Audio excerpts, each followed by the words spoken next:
2022 June 17 ആയിരുന്നു. ഞാനിവിടെ വരുമ്പോൾ എനിക്ക് 2019 മുതലാണ് ഞാൻ കൃപാസനപുത്രം എൻ്റെ കയ്യിൽ കിട്ടണത്. അപ്പോൾ മുന്നേ എനിക്ക് കൃപാസനത്തെക്കുറിച്ച് ഞാൻ കേട്ടിട്ടുണ്ട്. അതൊരു സാധാരണ ഒരു ധ്യാനകേന്ദ്രം പോലെയാണ് ഞാൻ കരുതിയിരുന്നത്. മാതാവ് അത്ഭുതങ്ങൾ ചെയ്യുന്ന സ്ഥലമായിട്ടാണ് ഞാൻ കരുതിയിരുന്നത്. പിന്നീട് 19 കൃപാസനപത്രം എൻ്റെ കയ്യിൽ കിട്ടുമ്പോഴാണ് ഞാൻ അറിയണേ മാതാവ് ഇവിടെ ജീവനോടെ പ്രത്യക്ഷപ്പെട്ടതാണെന്ന്. പക്ഷേ എനിക്കത് അങ്ങോട്ട് വിശ്വസിക്കാൻ പറ്റിയില്ല. ഞാൻ വിചാരിച്ചിരുന്നത് മാതാവ് ഫാത്തിമ, മെഡ്ജുഗോറി അങ്ങനെയുള്ള സ്ഥലങ്ങളിലൊക്കെ പ്രത്യക്ഷപ്പെടുള്ളൂ.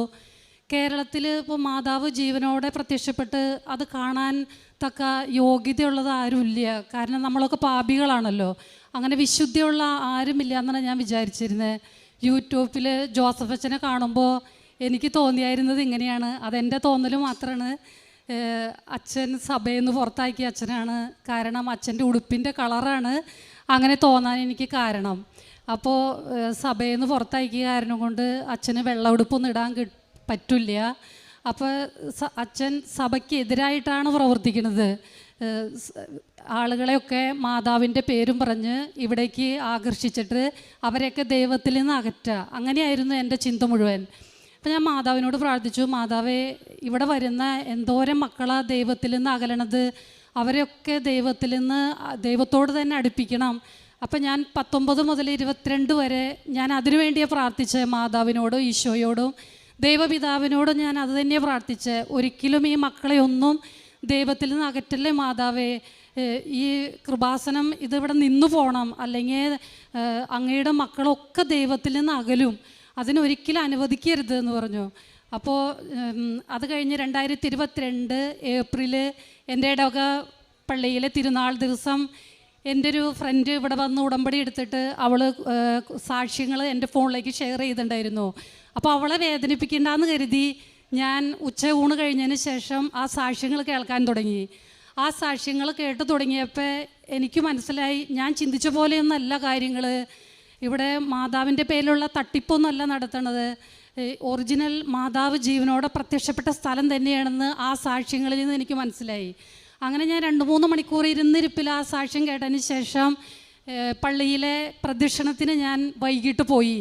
അവിടെ ചെന്ന് കഴിഞ്ഞ് പ്രദക്ഷിണം പോയിക്കൊണ്ടിരിക്കുമ്പോൾ വഴിയിൽ വെച്ച് എൻ്റെ കാലൊന്ന് സ്ലിപ്പായി, എൻ്റെ കാലിൻ്റെ ഉപ്പൂറ്റി ഒന്ന് ട്വിസ്റ്റായ പോലെ എനിക്ക് തോന്നി. അപ്പോഴൊന്നും എനിക്കൊരു കുഴപ്പമുണ്ടായില്ല. അതിനുശേഷം വീട്ടിൽ വന്നു കഴിഞ്ഞപ്പോൾ അസഹ്യമായ വേദന, എല്ല് പഴുക്കണ പോലെയാണ് എനിക്ക് തോന്നിയത്. ഞാൻ എന്നിട്ട് എന്തായാലും ഹോസ്പിറ്റലിൽ പോകേണ്ടി വരും, കാല് പ്ലാസ്റ്റർ ഇട്ട് ചിലപ്പോൾ 1.5 മാസമൊക്കെ ഇരിക്കേണ്ടി വരും എന്നുള്ള ചിന്തയിൽ ഞാൻ എന്നെക്കൊണ്ട് പറ്റാവുന്ന വീട്ടിലെല്ലാ പണികളും അടുക്കളയിലെ പണികളൊക്കെ ഒതുക്കി വെച്ചു. അങ്ങനെ ഒതുക്കി വെച്ച് കഴിഞ്ഞതിന് ശേഷം ഞാൻ വൈകിട്ട് ഒരു 11 മണിയായപ്പോൾ ഞാൻ കിടന്നപ്പോഴേക്ക് സഹിക്കാൻ പറ്റാത്ത വേദന വന്നപ്പോൾ എനിക്ക് ഈ സാക്ഷ്യങ്ങൾ കേട്ടത് ഓർമ്മ വന്നു. ഞാൻ മാതാവിനോട് പറഞ്ഞു, മാതാവേ, നീ സഞ്ചാരി മാതാവ് എന്നല്ലേ പറയണേ, അങ്ങനെയാണെന്നുണ്ടെങ്കിൽ നീ ഇന്ന് രാത്രി എൻ്റെ അടുക്കൽ വന്ന് എൻ്റെ കാല് തൊട്ട് നീ സുഖപ്പെടുത്തണം. നീ സുഖപ്പെടുത്തിയ ഞാൻ വിശ്വസിക്കും നീ ഇവിടെ കൃപാസന അൾത്താരയിൽ ജീവനോടെ പ്രത്യക്ഷപ്പെട്ടിട്ടുണ്ടെന്ന് ഞാൻ വിശ്വസിക്കാമെന്നു.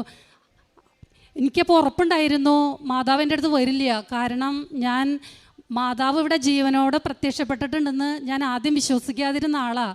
അപ്പോൾ അതിനുള്ള യോഗ്യത എനിക്കില്ലാത്തത് കൊണ്ട് മാതാവ് എൻ്റെ അടുത്ത് വരില്ല എന്നാണ് ഞാൻ ഉറപ്പായിട്ടും വിശ്വസിച്ചത്. ഞാനങ്ങനെ വേദനിച്ച് എപ്പോഴോ കിടന്നുറങ്ങി. ഉറക്കത്തിനിടയിൽ ഞാൻ അറിഞ്ഞു എൻ്റെ കാലുമ്മേ ഈ ചൂണ്ടാണി വിരൽ കൊണ്ട് ഒരാളിങ്ങനെ തഴുകണതായി ഞാൻ അറിഞ്ഞു. തഴുകിയിട്ട് എൻ്റെ കാലിൻ്റെ ഉപ്പുറ്റി പിടിച്ചൊന്ന് ട്വിസ്റ്റാക്കി. പക്ഷേ എനിക്ക് വേദനയൊന്നും എടുത്തില്ല. അത് പെട്ടെന്ന് ഞാൻ പിന്നെ കണ്ണു തുറന്നപ്പോൾ ഞാൻ പറഞ്ഞു, മാതാവേ, നീ എൻ്റെ അരികിലേക്ക് വന്നോ? അല്ല, എനിക്ക് തോന്നിയതായിരിക്കും അല്ലേ. കുറച്ച് കഴിഞ്ഞപ്പോൾ ഞാൻ യൂറിൻ പാസ് ചെയ്യാൻ എഴുന്നേറ്റ് കഴിഞ്ഞപ്പോൾ ഞാൻ മാതാവിനോട് പറഞ്ഞു, മാതാവേ, എൻ്റെ കാല് നിലത്ത് കുത്താൻ പറ്റുമോയെന്ന് എനിക്ക് തോന്നണില്ല, എന്താ ചെയ്യുക, ഞാനൊന്ന് കാലൊന്ന് നിലത്ത് വെച്ച് നോക്കട്ടെ എന്ന് പറഞ്ഞു. അങ്ങനെ കാല് നിലത്ത് കുത്തി കഴിഞ്ഞപ്പോൾ എനിക്ക് രാത്രി കിടക്കാൻ നേരത്തെ വേദന ഇല്ല. ഞാൻ പറഞ്ഞു, മാതാവ്, എനിക്ക് രാത്രി കിടക്കാൻ നേരത്തുള്ള വേദന ഇല്ലല്ലോ. ഞാൻ വേഗം പോയി യൂറിൻ പാസ് ചെയ്ത് വന്നു. അത് കഴിയുമ്പോൾ ഞാൻ പറഞ്ഞു, ഒരുപക്ഷെ നേരം വെളുക്കുമ്പോഴായിരിക്കും ഈ വേദന മുഴുവൻ ഇനി രണ്ടാമത് തുടങ്ങാൻ പോണേന്ന്. നേരം വെളുത്ത് കഴിഞ്ഞിട്ട് അന്ന് കുറച്ച് കുർബാന സ്വീകരണങ്ങളൊക്കെ ഉണ്ടായിരുന്നു. ഹസ്ബൻഡിന് പോകാൻ പറ്റില്ല. അപ്പം എന്നോട് പറഞ്ഞു, നീ പോവാമോ എന്ന് ചോദിച്ചു. ഞാൻ പറഞ്ഞു, എൻ്റെ കാലിൻ്റെ അവസ്ഥ ഞാൻ നോക്കട്ടെ എന്നിട്ട് പോകാമെന്ന് പറഞ്ഞു. അത് കഴിഞ്ഞ് കുറേ സമയം കഴിയുന്തോറും എൻ്റെ കാലിനൊരു വേദനയില്ല. അപ്പോൾ എനിക്ക് സംശയമായി, മാതാവേ എനിക്ക് ഇന്നലെ ഒന്നും പറ്റിയില്ലേ, എൻ്റെ കാലിനൊരു കുഴപ്പമില്ലല്ലോ. അപ്പോൾ ഞാൻ പറഞ്ഞു അല്ല എനിക്ക് പറ്റി, അതുകൊണ്ടല്ലേ ഞാൻ വീട്ടിലെ പണികളൊക്കെ ഒതുക്കി വെച്ചിട്ട് നാളെ ഹോസ്പിറ്റലിൽ പോകാൻ വേണ്ട ഒരുക്കങ്ങളൊക്കെ ചെയ്തത്. പിന്നെ എനിക്ക് സംശയമായി. പിന്നെ അവസാനം ഞാൻ മാതാവിനോട് പറഞ്ഞു അല്ല എനിക്ക് പറ്റി, മാതാവ് എന്നെ വന്ന് തൊട്ട് സുഖപ്പെടുത്തിയതാണെന്ന്. അപ്പോൾ മുതൽ ഞാൻ മാതാവിനോട് പറയാൻ തുടങ്ങി, മാതാവേ എനിക്ക് എത്രയും പെട്ടെന്ന് കൃപാസനത്തിൽ എത്തണം. ഞാൻ യൂട്യൂബിൽ നിന്ന് പ്രത്യക്ഷീകരണ പ്രാർത്ഥനയും ഉടമ്പടി പ്രാർത്ഥനയൊക്കെ ഡൗൺലോഡ് ചെയ്ത് എഴുതിയെടുത്ത് എനിക്കറിയാവുന്ന രീതിയിൽ ഉടമ്പടി ക്രമത്തിൽ ഞാൻ എൻ്റെ ഓരോ പ്രാർത്ഥനയും നടത്തി. അങ്ങനെ ഞാൻ മാതാവിനോട് പറഞ്ഞു, മാതാവ് എന്നെ എത്രയും പെട്ടെന്ന് കൃപാസനത്തിലേക്ക് കൊണ്ടുപോകും. അത് കഴിഞ്ഞ് ഈശോയോട് പറഞ്ഞു, ഈശോയെ നീ എന്നെ എത്രയും പെട്ടെന്ന് കൃപാസനത്തിലേക്ക് കൊണ്ടുപോകും. പിന്നെ ദൈവപിതാവിനോട് പറഞ്ഞു, പിതാവേ ഇവരോട് 2 പേരോടും പറഞ്ഞിട്ട് കേൾക്കണില്ല, നീ ഒന്ന് പറയേ എന്നെ ഒന്ന് കൃപാസനത്തിലേക്ക് കൊണ്ടുപോകാൻ. അത് പറഞ്ഞ് 2 ദിവസം കഴിഞ്ഞപ്പോഴത്തേക്കും ഞങ്ങളുടെ അവിടെ നിന്ന് വരുന്ന ബീന ചേച്ചി ഇവിടേക്ക് വരണുണ്ടെന്ന് പറഞ്ഞു. അങ്ങനെ ബീന ചേച്ചിയുടെ കൂടെ ഞാൻ കൃപാസനത്തിലേക്ക് ആദ്യമായിട്ട് വന്നു. ഉടമ്പടി എടുത്ത് ഞാൻ ഇവിടെ നിന്ന് അങ്ങോട്ട് ഇറങ്ങണ നേരത്ത് എൻ്റെ ഉള്ളിൽ ഇങ്ങനെ പറഞ്ഞു, ഈ ജൂലൈ 20-ാം തീയതി ഒന്നും സംഭവിക്കാൻ പോണില്ല, അടുത്ത ജൂലൈ 20-ാം തീയതി സംഭവിക്കുന്നത്. ആ സംഭവിക്കുന്നു പറഞ്ഞ കാരണം ഇതാണ്, ഞാൻ ഇവിടേക്ക് വരുമ്പോൾ എൻ്റെ പ്രധാന നിയോഗമായിരുന്നത് എൻ്റെ സഹോദരൻ്റെ വീട് നിർമ്മാണമാണ്. അവൻ 10 വർഷമായി വീട് പണിയാൻ വേണ്ടി നടക്കണ്. ഒരു സ്ഥലം നോക്കിയിട്ട് കിട്ടണില്ല. ഒരു പുതിയൊരു സ്ഥലം വാങ്ങി വീട് പണിയാനാണ് ആഗ്രഹിച്ചത്. അപ്പോൾ അത് നടക്കണില്ല. 10 വർഷമായി വീട്ടിലും ഉള്ളവരും അവനുമൊക്കെ വളരെ മാനസികമായിട്ട് വിഷമിച്ചാണ് നടക്കണേ. അപ്പോൾ അത് എല്ലാവർക്കും അറിയാം. അപ്പോൾ എല്ലാവരും വന്ന് ചോദിക്കും, എന്ത് വീട് പണിയാത്ത. അവൻ ഗവൺമെൻറ് സർവീസിൽ ജോലി ചെയ്യുന്ന ആളാണ്. അപ്പോൾ സാമ്പത്തികമായി അത്ര ബുദ്ധിമുട്ടിലല്ലല്ലോ. അപ്പോൾ എന്തുകൊണ്ട് വീട് പണിയുന്നില്ല, നിങ്ങൾ ശ്രദ്ധിക്കാത്തത് കൊണ്ടാണ്, കൂടുതലായിട്ടും അവൻ ശ്രദ്ധിക്കാത്തത് കൊണ്ടാണെന്നൊക്കെയാണ് എല്ലാവരും പറയണേ. അപ്പോൾ അവന് ഒരു തീരുമാനം എടുക്കാൻ പറ്റണില്ല, എവിടെ സ്ഥലം വാങ്ങണം, എവിടെ വീട് വയ്ക്കണം എന്നൊക്കെ. അതാണ്. അപ്പോൾ ഞാൻ ഇവിടെ വരുമ്പോൾ ആദ്യം നിയോഗം ഞാൻ എഴുതിയത്, മാതാവേ അവൻ്റെ വീട് പണിയാണ്. അപ്പോൾ അത് വെച്ചിട്ടാണ് ഈ ജൂലൈ 20 എന്നുള്ളൊരു ഡേറ്റ് എൻ്റെ ഉള്ളിൽ കിട്ടിയത്. ജൂലൈ 20 എന്താണെന്ന് എനിക്കറിയില്ല. വീട്ടിൽ ചെന്നതിന് ശേഷം ഞാൻ ഉടമ്പടി പ്രാർത്ഥനയുടെ ബുക്ക് എടുത്ത് നോക്കിക്കഴിഞ്ഞപ്പോൾ പ്രത്യക്ഷീകരണ പ്രാർത്ഥനയുടെ അടിയിൽ എഴുതിയേക്കണ ഇതിൽ ജൂലൈ 20-ാം തീയതി വൈകുന്നേരം 4 മണിക്കാണ് പരിശുദ്ധ അമ്മയുടെ പ്രത്യക്ഷീകരണം സ്ഥിരീകരിക്കാൻ വേണ്ടിയുള്ള അപേക്ഷ ജോസഫ് അച്ഛൻ ബിഷപ്പ് ഹൗസിൽ സമർപ്പിച്ചതെന്ന്. അപ്പോൾ ആ 20-ാം തീയതി എന്താണെന്ന് എനിക്ക് മനസ്സിലായി. അങ്ങനെ 1 വർഷത്തോളം പോയി ഞാൻ മാതാവിനോട് പ്രാർത്ഥിച്ചുകൊണ്ടിരുന്നു. നെക്സ്റ്റ് ജൂൺ 17-ാം തീയതി, അതായത് ഞാൻ ഉടമ്പടി എടുത്തതിൻ്റെ ആദ്യ വാർഷിക ദിനം എന്ന് പറയാം, ആ ദിവസം ഞാൻ വളരെ ഇങ്ങനെ വിഷമിച്ച അമ്മയോട് പറഞ്ഞു, അമ്മേ ഇതുവരെ ഒന്നും ആയില്ലല്ലോ, അവൻ്റെ സ്ഥലം വാങ്ങലും വീട് വയ്ക്കലും ഒന്നും ആയില്ലല്ലോ. ഞാൻ പറഞ്ഞു അമ്മേ, ഞാൻ ജൂലൈ 20-ന് മുമ്പ് അവന് വീട് പണിയേണ്ട സ്ഥലം എവിടെയാണ്, ദൈവപിതാവ് എവിടെയാണ് ആഗ്രഹിക്കുന്നത് വെച്ചാൽ ആ സ്ഥലത്തെക്കുറിച്ചുള്ളൊരു സൂചന കിട്ടിയാൽ അമ്മയുടെ പ്രത്യക്ഷീകരണം സഭ സ്ഥിരീകരിക്കുമെന്നുള്ളതിൻ്റെ ഒരു തെളിവായി ഞാനത് എടുക്കുമെന്ന് പറഞ്ഞു. അപ്പോൾ എൻ്റെ ഉള്ളിൽ തോന്നിച്ചു 7 പ്രാവശ്യം പ്രത്യക്ഷീകരണ പ്രാർത്ഥന, ഒരു ദിവസം 7 പ്രാവശ്യം ചെല്ലാൻ പറഞ്ഞു. ഞാനങ്ങനെ 5:30 ഒരു പ്രത്യക്ഷീകരണ പ്രാർത്ഥന, പിന്നെ സമയം കിട്ടും എനിക്ക് തോന്നുമൊക്കെ, അതായത് സൗകര്യമായ സമയത്ത് പ്രത്യക്ഷീകരണ പ്രാർത്ഥന ചെല്ലും. അമ്മ പ്രത്യക്ഷപ്പെട്ട 2:30 സമയത്ത് ഒരു പ്രത്യക്ഷീകരണ പ്രാർത്ഥന ചെല്ലും. അങ്ങനെയായിരുന്നു. അങ്ങനെ ദിവസങ്ങൾ കടന്നുപോയി. ഓരോ ദിവസം ചെല്ലും തോറും ഞാൻ അമ്മയോട് പറഞ്ഞു, അമ്മേ ഒരു സൂചനയൊന്നുമില്ലല്ലോ, വീട് പണിയും സ്ഥലവും കിട്ടുക എന്നതല്ല അമ്മയുടെ പ്രത്യക്ഷീകരണ സഭ സ്ഥിരീകരിക്കുന്നതിൻ്റെ തെളിവായിട്ടാണ് ഞാൻ ചോദിച്ചേക്കണേ. അപ്പോൾ സ്ഥലവും വീടും കിട്ടിയില്ലെങ്കിലും അമ്മയുടെ പ്രത്യക്ഷീകരണം സഭ സ്ഥിരീകരിക്കില്ല എന്നൊരു മെസ്സേജ് എനിക്ക് തരരുത്, അതെന്തായാലും സംഭവിച്ചിരിക്കണം അമ്മേ എന്ന് പറഞ്ഞു. ഓരോ ദിവസം ചെല്ലുന്തോറും എനിക്ക് ഉള്ളിൽ പേടിയായി തുടങ്ങി. അമ്മയുടെ പ്രത്യക്ഷീകരണം സഭ സ്ഥിരീകരിക്കില്ല എന്ന് വരുമോ? ഞാൻ അമ്മയോട് ചോദിച്ചു, അമ്മ അങ്ങനെ വരരുത്, ഞാൻ ഡേറ്റ് പിൻവലിക്കട്ടെ എന്ന് ചോദിച്ചു. അപ്പോൾ പിന്നെ എനിക്ക് തോന്നി, അല്ല ഞാൻ വിശ്വാസമില്ലാത്തത് കൊണ്ടല്ലേ അങ്ങനെ പറയണത്, വിശ്വാസം ഉണ്ടെങ്കിൽ അങ്ങനെ പറയില്ലല്ലോ. അമ്മയ്ക്ക് എന്ത് വേണമെങ്കിലും ഏത് സമയത്തും ചെയ്യാനുള്ള കഴിവുണ്ടല്ലോ. പുത്രനോട് പറഞ്ഞാൽ എന്തായാലും കേൾക്കുമല്ലോ, പിതാവുണ്ടല്ലോ, അപ്പോൾ ഉറപ്പായിട്ട് സംഭവിക്കണത്, ഞാൻ പിൻവലിക്കണില്ല എന്ന് പറഞ്ഞു. അങ്ങനെ ഞാൻ പ്രാർത്ഥിച്ചുകൊണ്ടിരുന്നു. ജൂലൈ 16-ാം തീയതി 2:30 ഞാൻ പ്രത്യക്ഷീകരണ പ്രാർത്ഥന ചെല്ലാനായിട്ട് തിരികെത്തിക്കാൻ പോയ സമയത്ത് എൻ്റെ ബ്രദർ എന്നെ വിളിച്ചു.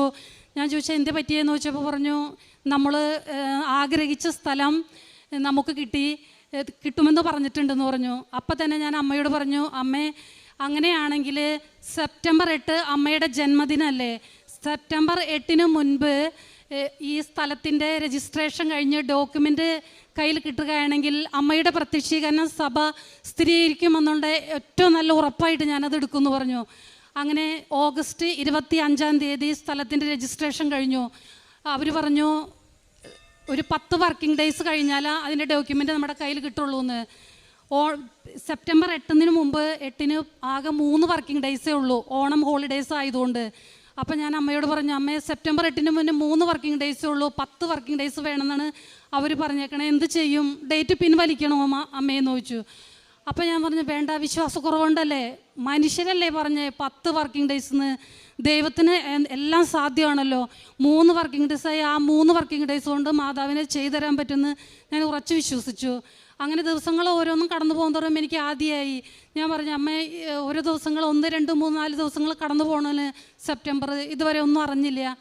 അങ്ങനെ സെപ്റ്റംബർ 7 വൈകിട്ട് 4 മണിക്ക് എൻ്റെ ബ്രദർ എന്നെ വിളിച്ചിട്ട് പറഞ്ഞു ഡോക്യുമെൻ്റ് കൈ കിട്ടിയെന്ന്. അപ്പോൾ ഞാൻ പറഞ്ഞു, മാതാവേ, 4 മണി എന്ന് പറയുന്നത് സഭയിൽ അമ്മയുടെ പ്രത്യക്ഷീകരണം സ്ഥിരീകരിക്കാൻ വേണ്ടി അപേക്ഷ കൊടുത്ത സമയമാണ്. ആ സമയത്ത് തന്നെ അമ്മ ആ ഡോക്യുമെൻ്റ് തന്നു. അങ്ങനെ അവൻ്റെ വീട് പണി തുടങ്ങി, ഇപ്പോൾ വീട് പെയിൻറ്റിങ് നടന്നുകൊണ്ടിരിക്കുകയാണ്. പിന്നെ രണ്ടാമത്തെ സാക്ഷി എന്ന് പറയുന്നത്, എനിക്ക് എൻ്റെ കാലുവേദന ഉണ്ടായിരുന്നു, ഭയങ്കര കാലുവേദന, റൈറ്റ് ഹാൻഡ് ലെഗായിരുന്നു. എനിക്ക് രാത്രിയൊന്നും കിടന്നുറങ്ങാൻ പറ്റില്ല, ഇരിക്കുന്നിടത്ത് എനിക്കാൻ പറ്റില്ല, ഒന്നും പറ്റില്ല, ഒരു പണി ചെയ്യാൻ പറ്റില്ല. എല്ലാവരും എന്നോട് പറഞ്ഞു, നീ പോയി ഡോക്ടറെ കാണാൻ. എനിക്ക് ഡോക്ടറെ കാണാൻ പോകാൻ ഭയങ്കര പേടിയാണ്. അപ്പം ഞാൻ അമ്മയോട് പറഞ്ഞു, അമ്മ പറയണം ഞാൻ ഡോക്ടറെ കാണാൻ പോകണമെന്നുണ്ടെങ്കിൽ. അന്നൊരു വ്യാഴാഴ്ചയായിരുന്നു. അപ്പം ഞാൻ അമ്മയോട് പറഞ്ഞു, അമ്മേ, ഇന്ന് വ്യാഴം, നാളെ വെള്ളി, മറ്റന്ന് ശനി, അമ്മ പറഞ്ഞു കഴിഞ്ഞാൽ ഞാൻ ഡോക്ടറെ കാണാൻ പോകും എന്ന് പറഞ്ഞു. അങ്ങനെ അന്ന് വ്യാഴാഴ്ച വൈകുന്നേരം ഞാൻ ബാത്റൂമിൽ നിന്ന് റൂമിലേക്ക് കിടക്കുമ്പോൾ എൻ്റെ കാല് തെന്നി ഞാൻ വീണു എന്ന് പറഞ്ഞാൽ കാല് തെന്നി. പിന്നെ ഞാൻ വീഴണത് സ്ലോ മോഷനിലാണ്, നമ്മൾ സിനിമയിലൊക്കെ കണ്ടിട്ട് പോലെ സ്ലോ മോഷനിൽ. ഞാൻ അമ്മയോട് പറഞ്ഞു, അമ്മ ഇതെന്തൊരു വീഴ്ചയത്, ഞാൻ സ്ലോ മോഷനിലുള്ള പോണത്, ഞാൻ നിലത്ത് എന്നെ ഒരാൾ കൊണ്ട് പിടിച്ച് കെടുത്തിയ പോലെയാണ് എനിക്ക് തോന്നിയത്. എൻ്റെ തലയൊന്നും പതുക്കെ കൊണ്ടുവച്ചു, എനിക്കൊന്നും പറ്റിയില്ല. ഞാൻ അമ്മയോട് പറഞ്ഞു, അമ്മേ, എനിക്ക് തലയ്ക്കൊന്നും പറ്റിയില്ല, എൻ്റെ ശരീരത്തിനൊന്നും പറ്റിയിട്ടില്ല, പറ്റുന്നുണ്ടെങ്കിൽ എൻ്റെ കാൽ വിരലിന് എന്തെങ്കിലും പറ്റിയിട്ടുണ്ടാവുള്ളൂ എന്ന്. നോക്കിയപ്പോൾ എൻ്റെ കാൽ വിരൽ മുകളിലേക്ക് റോക്കറ്റ് പോണ പോലെ നിൽക്കണ്. ഞാൻ വേഗം തൈലവും ഉപ്പും തേനും എടുത്ത് കാലിൻ്റെ പാദത്തുമ്പോൾ പറ്റിയിട്ടുണ്ട്. അമ്മയോട് പറഞ്ഞു, അമ്മേ, ഈ വിരലിന് മാത്രമേ പറ്റാവൂ, മുകളിലേക്ക് ഒന്നും പറ്റരുത് എന്ന് പറഞ്ഞു. പിറ്റേ ദിവസം ഡോക്ടറെ കാണാൻ പോയപ്പോൾ അവിടെ ചെന്ന് ഡോക്ടറോട് ഈ കാലിൻ്റെ കാര്യം പറഞ്ഞപ്പോൾ എക്സ്റേ എടുത്തു. കാലിൻ്റെ വിരലിന് അധികം ഒന്നും പറ്റിയിട്ടില്ല, ബാൻഡേഡ് കെട്ടിയാൽ മതി എന്ന് പറഞ്ഞു. അപ്പം ഞാൻ ഡോക്ടറോട് പറഞ്ഞു, ഡോക്ടർ, എൻ്റെ ഈ കാലും ഭയങ്കര വേദനയുണ്ടെന്ന് പറഞ്ഞു. അപ്പോൾ ഡോക്ടർ പറഞ്ഞത് തണ്ടൽ വേദനയുടെ തുടക്കമായിരിക്കും, മരുന്ന് 2 ആഴ്ചയ്ക്ക് മരുന്ന് തരാമെന്ന് പറഞ്ഞു. 2 ആഴ്ച മരുന്ന് കഴിഞ്ഞു ചെന്നു. ഡോക്ടർ ചോദിച്ചാൽ എങ്ങനെയുണ്ട് അമ്മ, വേദനയ്ക്ക് കുറവില്ല എന്ന് പറഞ്ഞു. അപ്പോൾ ഡോക്ടർ പറഞ്ഞു, അപ്പോൾ തണ്ടലിൻ്റെ ഒരു എക്സ്റേ എടുക്കണം എന്ന് പറഞ്ഞു. അങ്ങനെ എക്സ്റേ എടുക്കാൻ പോയപ്പോൾ ഞാൻ മാതാവിനോട് പറഞ്ഞു, അമ്മേ, ഞാൻ എക്സ്റേ എടുക്കുമ്പോൾ കിട്ടുന്ന റിസൾട്ട് എന്ത് തന്നെ ആയാലും അമ്മ തന്നെ റിസൾട്ടായിട്ട് ഞാൻ കരുതും എന്ന് പറഞ്ഞു. കാശ് രൂപം കയ്യിൽ പിടിച്ചാണ് ഞാൻ എക്സ്റേക്ക് കയറിയത്. എക്സ്റേ കഴിഞ്ഞ് ഡോക്ടറെ അടുത്ത് വന്ന് റിസൾട്ട് കണ്ടു കഴിഞ്ഞ് ഡോക്ടർ എന്നോട് ചോദിച്ചു, എത്ര നാളായി ഈ കാലുവേദന തുടങ്ങിയിട്ട്? ഞാൻ പറഞ്ഞു, 1 മാസം ആയിട്ടുള്ളൂ. 1 മാസം ആയിട്ടുള്ളൂ എന്നുള്ള ഡോക്ടറെ ചോദ്യത്തിൽ തന്നെ എനിക്ക് മനസ്സിലായി ഈ സംഭവം സീരിയസ് ആണ്. ഡോക്ടർ പറഞ്ഞു, ഇതാകെ പരിതാപകരമാണ്, എക്സ്റേ എല്ല് ദ്രവിച്ചേക്കാണ്, ബെൽറ്റ് ഇട്ട് കിടക്കേണ്ടി വരും എന്ന് പറഞ്ഞു. ഞാൻ ആ നിമിഷം അമ്മോട് പറഞ്ഞു, അമ്മേ, ഞാൻ ബെൽറ്റിട്ട് ഞാൻ കിടക്കില്ല, അമ്മേ, എനിക്ക് പറ്റില്ല ബെൽറ്റിട്ട് എടുക്കാൻ, ഞാൻ ബെൽറ്റിട്ട് കിടക്കില്ല, എൻ്റെ മരുന്ന് ഉപ്പ്, തൈലം, തേൻ അത് മാത്രമായിരിക്കണം. അങ്ങനെ ഡോക്ടർ പറഞ്ഞു 2 ആഴ്ചയും കൂടി ഒന്ന് കഴിച്ചു നോക്കാൻ പറഞ്ഞു. അങ്ങനെ 2 ആഴ്ച കൂടിയും കഴിച്ചു ചെന്ന് കഴിഞ്ഞപ്പോൾ ഞാൻ ഡോക്ടറോട് പറഞ്ഞു, ഡോക്ടറെ, എൻ്റെ വേദന മാറി എന്ന് പറഞ്ഞു. ഡോക്ടർ പറഞ്ഞു, ഒരിക്കലും വേദന മാറില്ല, ഇനിയും മരുന്ന് തുടർന്ന് കഴിക്കണം എന്ന് പറഞ്ഞു. അങ്ങനെ ഡോക്ടർ എനിക്ക് മരുന്ന് തന്നു. വീട് വന്നപ്പോൾ ഞാൻ അമ്മയോട് പറഞ്ഞു, അമ്മേ, എനിക്ക് വേദനയില്ല, എൻ്റെ അസുഖമൊക്കെ മാറി, പിന്നെ എന്തിനാ ഞാൻ മരുന്ന് കഴിക്കണം, ഞാൻ കഴിക്കണമെന്നില്ല എന്ന് പറഞ്ഞു. ആ മരുന്ന് ഇപ്പോഴും ഡോക്ടർ തന്നെ എൻ്റെ കയ്യിലുണ്ട്. ഇപ്പോൾ 1.5 വർഷമായി ഞാൻ ബെൽറ്റ് ഇട്ടിട്ടുമില്ല, ഡോക്ടർ പിന്നീട് മരുന്ന് കഴിക്കാൻ പറഞ്ഞിട്ട് ഞാൻ കഴിച്ചിട്ടുമില്ല. എൻ്റെ അസുഖം പൂർണ്ണമായിട്ട് മാറി, എനിക്കിപ്പോൾ കുഴപ്പമില്ല. പിന്നെ അതിനുശേഷം ഉണ്ടായൊരു സംഭവം എന്ന് പറഞ്ഞിട്ടുണ്ടെങ്കിൽ അമ്മയുടെ ഭയങ്കര സംരക്ഷണം കിട്ടുന്ന ഒരു അനുഭവമായിരുന്നു ഉണ്ടായിരുന്നത്.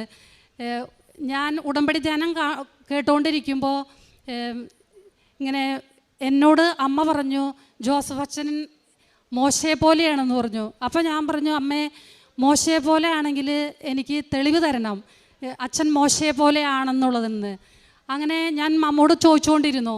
അങ്ങനെ ചോദിച്ചുകൊണ്ടിരുന്ന സമയത്ത് ഒരു ദിവസം അടുക്കളയിൽ പണി ചെയ്തുകൊണ്ട് നിൽക്കുമേ എൻ്റെ ഉള്ളിൽ പറഞ്ഞു take the word take the word take the word എന്ന് 3 പ്രാവശ്യം പറഞ്ഞു. അപ്പോൾ ഞാൻ പറഞ്ഞു അമ്മ ഇത് ജോസഫ് അച്ഛനാണല്ലോ പറയണേ, ഉടമ്പടി ധ്യാനത്തിൽ പറയണതാണല്ലോ, അച്ഛൻ പറയണത് പിതാവിന് എന്നോട് എന്തോ പറയാനുണ്ട്, അപ്പോൾ വചനം എടുക്കാനാണ് പറയണേ. ഞാൻ പോയി വചനം എടുത്തു കഴിഞ്ഞപ്പോൾ സങ്കീർത്തനം 77 കിട്ടി. 10 മുതൽ ഞാൻ വായിക്കാൻ തുടങ്ങി കഴിഞ്ഞ് 19ാമത്തെ വചനം എത്തിയപ്പോൾ ഞാൻ നിർത്തി. കാരണം എന്നെ ആകർഷിക്കുന്നതായ ഒരു വചനം എനിക്ക് അതിൽ കിട്ടിയില്ല. അത് കഴിഞ്ഞ് ഞാൻ പുറത്തേക്ക് കടന്നു. ഞാൻ മുറ്റത്തേക്ക് ഇറങ്ങാൻ സ്റ്റെപ്പുമ്മ കാല് വെച്ച് കഴിഞ്ഞപ്പോൾ എൻ്റെ കാല് സ്റ്റെപ്പിൻ്റെ തുമ്പിലായിപ്പോയി. ഞാൻ തിരിഞ്ഞും മറഞ്ഞും പുറകിലേക്ക് വീഴാൻ പോയപ്പോൾ ഞാൻ ആകെ പേടിച്ചു പോയി. ബാക്കടിച്ച് വീണാലുള്ള അവസ്ഥ 2ാമത്തെ വീഴ്ചയാണ്. എനിക്ക് വീഴ്ച ഭയങ്കര പേടിയാണ്. ഞാൻ മാതാവിൻ്റെ ഉള്ളിൽ വെച്ച് മാതാവേ എന്ന് പറഞ്ഞ് വിളിക്കുക. പിന്നെ ഞാൻ നോക്കണത് ഞാൻ തിരികെ നോർമലായിട്ട് ഞാൻ 3ാമത്തെ സ്റ്റെപ്പുമേലേക്ക് കാല് വെച്ച് മുറ്റത്തേക്ക് ഇറങ്ങണതാണ്. അപ്പോൾ ഞാൻ എൻ്റെ മനസ്സിൽ പറഞ്ഞു ബൈബിള് വായിച്ചത് പൂർത്തിയാക്കാണ്ട് എഴുന്നേറ്റ് പോകുന്നത് കൊണ്ടാണ് ഇങ്ങനെ സംഭവിച്ചിരിക്കുന്നത്.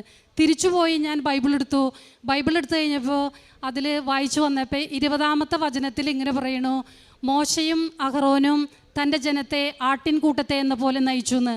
പെട്ടെന്ന് ഞാൻ അമ്മയോട് പറഞ്ഞ കാര്യം എനിക്ക് ഓർമ്മ വന്നു. അച്ഛൻ മോശയെ പോലെ ആണെങ്കിൽ അമ്മ എനിക്ക് തെളിവ് തരണമെന്ന്. അപ്പോൾ അതായിരുന്നു എനിക്കുള്ള തെളിവ്. പിന്നെ വേറെ 2-3 പ്രാവശ്യം ഞാൻ വീണിട്ടുണ്ട്. ആ സമയങ്ങളിലെല്ലാം അമ്മയുടെ പ്രത്യേക സംരക്ഷണം എനിക്ക് കിട്ടിയിട്ടുണ്ട്. പിന്നെ വീണ്ടും ഉടമ്പടി ധ്യാനം കേട്ടുകൊണ്ടിരിക്കുമേ, ഉടമ്പടി ധ്യാനം ഇവിടെ നടന്നുകൊണ്ടിരിക്കുന്ന സമയത്ത് എനിക്ക് എൻ്റെ മനസ്സിൽ ഇങ്ങനെ തോന്നിച്ചു, ഉടമ്പടി ധ്യാനം എന്ന് വെച്ചാൽ കൃപാസന അൾത്താരയിൽ വച്ചിരിക്കുന്ന ഒരു സ്ഫടിക പാത്രത്തിൽ ചൂടുള്ള ചോറാണ്. അത് ജോസഫ് അച്ഛൻ നമുക്ക് നമ്മുടെ ആവശ്യം പോലെ വിളമ്പി തരുന്നു എന്ന്. അപ്പം ഞാൻ അമ്മോട് പറഞ്ഞു, അമ്മേ എനിക്ക് തോന്നിയത് ശരിയാണെങ്കിൽ എനിക്ക് അതിനൊരു തെളിവ് തരണമെന്ന് പറഞ്ഞു. പിന്നെ ഞാൻ പുതുക്കാൻ ഇവിടെ വന്ന് മോളിലിരിക്കും മയങ്ങിപ്പോയ സമയത്ത് എൻ്റെ മുഖത്തേക്ക് ആവി അടിച്ചപ്പോൾ ഞാൻ പെട്ടെന്ന് കണ്ണു തുറന്നപ്പോൾ ചൂടുള്ള ചോറിൻ്റെ സ്മെല്ലാണ് എനിക്ക് കിട്ടിയത്. അപ്പോൾ എൻ്റെ ഉള്ളിൽ പറഞ്ഞു ഉടമ്പടി ധ്യാനമെന്ന് പറഞ്ഞാൽ ഈ ചൂടുള്ള ചോറാണ്, അത് ജോസഫ് അച്ഛൻ നമുക്ക് ജോസഫ് അച്ഛൻ വിളമ്പിത്തരുന്നതിൻ്റെ സൂചനയായിട്ടാണ് അച്ഛൻ്റെ ക്ലാസ് കേട്ടുകൊണ്ടിരിക്കുമ്പോൾ ഈ അനുഭവം എനിക്കുണ്ടായത്. പിന്നെ എനിക്ക് ഇവിടെ വരുമ്പോൾ മാതാവിൻ്റെ സുഗന്ധം ഉണ്ടായിട്ടുണ്ട്.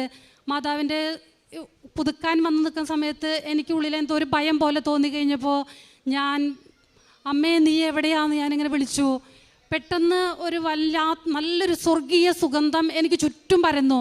ഞാൻ എൻ്റെ കൂടെ നിൽക്കണവരോട് ചോദിച്ചു, നിങ്ങൾക്കെല്ലാവർക്കും സുഗന്ധം ഉണ്ടോ എന്ന് ചോദിച്ചു. പറഞ്ഞു ഇല്ല, സുഗന്ധമില്ല. നിങ്ങളുടെ മൂക്ക് അങ്ങനെ അടഞ്ഞിട്ടുണ്ടോ? ഇല്ല, അടഞ്ഞിട്ടില്ല എന്ന് പറഞ്ഞു. അപ്പോൾ ഞാൻ പറഞ്ഞു, അപ്പോൾ അമ്മ പരിശുദ്ധമ്മ ഇവിടെ വന്നിട്ടുണ്ടെന്ന് പറഞ്ഞു. ആ സുഗന്ധം 13 വർഷം മുന്നേ ഞാൻ വേളാങ്കണ്ണിയിൽ പോയപ്പോൾ അവിടെ വെച്ചുണ്ടായ സുഗന്ധമാണ്. ഞാൻ അമ്മയോട് പറഞ്ഞു, അമ്മ ഇത് വേളാങ്കണ്ണിയിൽ വെച്ച് എനിക്ക് കിട്ടിയ സുഗന്ധമാണല്ലോ, എനിക്ക് ഈ സുഗന്ധം ഒന്ന് സ്ഥിരീകരിക്കണം, അതിനുവേണ്ടി എനിക്ക് വേളാങ്കണ്ണിയിൽ പോകണം എന്ന് പറഞ്ഞു. ഞാൻ അമ്മോട് ഇങ്ങനെ പറഞ്ഞുകൊണ്ടിരുന്നു. അങ്ങനെ എനിക്ക് അധികം വൈകാതെ തന്നെ വേളാങ്കണ്ണിയിലേക്ക് പോകാനൊരു അവസരം വന്നു. അവിടെ ചെന്ന് ഞാൻ അവിടെ വേളാങ്കണ്ണിയിൽ വെച്ച് വേളാങ്കണ്ണി മാതാവിന് മാലയിടിയിക്കാൻ പോയിക്കൊണ്ടിരിക്കുന്ന സമയത്താണ് ഈ സുഗന്ധം എനിക്ക് ഫീൽ ചെയ്തത്. അപ്പോൾ ആ രംഗം ഒന്നും കൂടിയും ആവർത്തിക്കാൻ വേണ്ടി ഞാൻ മാലയും മേടിച്ച് അമ്മയുടെ അടുത്തേക്ക് ഇടാൻ പോകുമ്പോൾ എനിക്ക് അത് വലിയ സുഗന്ധമൊന്നും തോന്നിയില്ല. അപ്പം ഞാൻ അമ്മോട് പറഞ്ഞു, കൃപാസനമ്മേ ഇതിനൊരു സുഗന്ധമില്ലല്ലോ, ഇവിടെ വെച്ച് തന്നെയാണല്ലോ എനിക്ക് സുഗന്ധം കിട്ടിയത്. അപ്പോൾ ഞാൻ അന്ന് 13 വർഷം മുന്നേ എനിക്കുണ്ടായ സുഗന്ധം എന്താ ചോദിച്ചു. അങ്ങനെ ചോദിച്ചുകൊണ്ട് ഞാനിങ്ങനെ വിഷമിച്ച് പ്രാർത്ഥിച്ച് നടക്കുമ്പോൾ 2ാമതും ആ സുഗന്ധം വന്നു. അപ്പോൾ ഞാൻ പറഞ്ഞു, ഈ സുഗന്ധം തന്നെയാണ് അന്ന് എനിക്ക് കിട്ടിയത്, ആ സുഗന്ധം തന്നെയാണ് കൃപാസനത്തിൽ വെച്ച് അമ്മേനെ വിളിച്ചപ്പോൾ ഉണ്ടായ സുഗന്ധം. പിന്നീട് ഒരിക്കലും ഞാൻ പുതുക്കാനായിട്ട് വരുമ്പോൾ ഞാൻ അമ്മയോട് പറഞ്ഞു, അമ്മേ സാക്ഷ്യങ്ങളിലൊക്കെ പറയുന്നത് കേട്ടിട്ടുണ്ട്, അമ്മ വരുമ്പോൾ മക്കൾ വരുമ്പോൾ അമ്മ സ്വീകരിക്കാൻ നിൽക്കണതായിട്ട്, അമ്മയ്ക്ക് എന്നെയും ഒന്ന് സ്വീകരിക്കാൻ നിന്നൂടെ എന്ന് ഞാൻ ചോദിച്ചു. അങ്ങനെ ഒരു ദിവസം വരുമ്പോൾ അവിടെ ഫ്രണ്ടിലെ മാതാവിൻ്റെ അടുത്തേക്ക് പ്രാർത്ഥിക്കാൻ കയറി. അവിടെ ചെന്ന് മാതാവിൻ്റെ ചില്ലുമ്മ തൊട്ട വശം ഭയങ്കര സുഗന്ധം. അപ്പോൾ ആ സുഗന്ധവും വേളാങ്കണ്ണിയിൽ വെച്ചുണ്ടായ സുഗന്ധമാണ്, ഒരേ സമയം 2 സുഗന്ധം. അപ്പോൾ ഞാൻ പറഞ്ഞു, അമ്മ ഈ 2 സുഗന്ധവും എനിക്ക് വേളാങ്കണ്ണിയിൽ വെച്ച് ഉണ്ടായ സുഗന്ധമാണെന്ന് പറഞ്ഞു. അങ്ങനെ ഇനിയും കുറേ അനുഭവങ്ങൾ, ആത്മീയമായ അനുഭവങ്ങൾ കുറേ ഉണ്ടായിട്ടുണ്ട്. വചനം വായിക്കാനായിട്ട് ഈ ഉടമ്പടി എടുത്തതിന് ശേഷം ഗ്രഹിച്ചു വായിക്കാനുള്ള വലിയൊരു കഴിവ് തന്നു. പിന്നെ കാരുണ്യ പ്രവർത്തികൾ, സഹായം ആവശ്യമുള്ളവർക്കൊക്കെ സഹായം ചെയ്യാറുണ്ട്. പിന്നെ ഉടമ്പടി പത്രം ഞാൻ ഹോസ്പിറ്റലുകളിലും കൊണ്ടു കൊടുക്കാറുണ്ട്. പിന്നെ മറ്റുള്ളവർക്ക് വേണ്ടി മാതാവ് എന്നോട് ആവശ്യപ്പെട്ടൊരു കാര്യമാണ് മറ്റുള്ളവർക്ക് വേണ്ടി പ്രാർത്ഥിക്കുക. പ്രത്യേകിച്ച് ഉടമ്പടി പത്രം ആർക്കൊക്കെയാണോ കൊടുത്തേക്കണേ അവർക്ക് എല്ലാവർക്കും വേണ്ടി ശക്തമായി പ്രാർത്ഥിക്കണം. കാരണം ഉടമ്പടി പത്രം അവിടെ ഇവിടെയൊക്കെ കൊണ്ടിടുന്ന ഒരവസ്ഥയുണ്ടല്ലോ. അപ്പോൾ ആ അവസ്ഥയൊന്നും ഇല്ലാതിരിക്കാൻ വേണ്ടി ഉടമ്പടി പത്രം ആവശ്യമുള്ള കൈകളിൽ മാത്രം എത്താൻ വേണ്ടി പ്രാർത്ഥിക്കാൻ അങ്ങനെ ഒരു തോന്നൽ വന്നു കഴിഞ്ഞപ്പോൾ ഞാൻ അമ്മയോട് അത് പ്രാർത്ഥിക്കാറുണ്ട്. ഉടമ്പടി പത്രം അമ്മേ ആവശ്യമുള്ളവരുടെ കൈകളിൽ തന്നെ എത്തണം, അവിടെ ഇവിടെയും ചെന്ന് കിടക്കരുത്, അതങ്ങനെ നശിച്ചു പോകരുത്, അതിനു വേണ്ടി ശക്തമായി പ്രാർത്ഥിക്കാറുണ്ട്. പിന്നെ ഞാൻ ആർക്കൊക്കെ വേണ്ടിയാണോ പ്രാർത്ഥിക്കാൻ ആഗ്രഹിച്ച് അവർക്ക് എല്ലാവർക്കും വേണ്ടി പ്രാർത്ഥിക്കാറുണ്ട്. പിന്നെ അമ്മ എന്നോട് ആവശ്യപ്പെട്ട വേറൊരു കാര്യം അഭിഷിക്തർക്ക് വേണ്ടി പ്രാർത്ഥിക്കാനാണ്. അപ്പോൾ ഞാൻ നിയോഗം എഴുതിയതിൽ അഭിഷിക്തർക്ക് വേണ്ടി എഴുതാറുണ്ട്. അഭിഷിക്തർക്ക് വേണ്ടി എന്നും പ്രാർത്ഥിക്കാൻ അമ്മ സ്വപ്നത്തിലൂടെ എന്നെ ആവശ്യപ്പെട്ടിട്ടുണ്ട്, അഭിഷിക്തർക്ക് വേണ്ടി പ്രാർത്ഥിക്കാൻ. അപ്പോൾ ഞാൻ അഭിഷിക്തർക്ക് വേണ്ടി ഞാൻ എന്നും പ്രാർത്ഥിക്കും. ഇത്രയൊക്കെയാണ് എൻ്റെ അനുഭവങ്ങൾ. ഇത്രയും അനുഭവങ്ങളിലൂടെ എന്നെ കടത്തിക്കൊണ്ടുപോയ അമ്മയ്ക്കും ഈശോയ്ക്കും ദൈവപിതാവിനും ഞാൻ പ്രത്യേകം നന്ദി പറയുന്നു.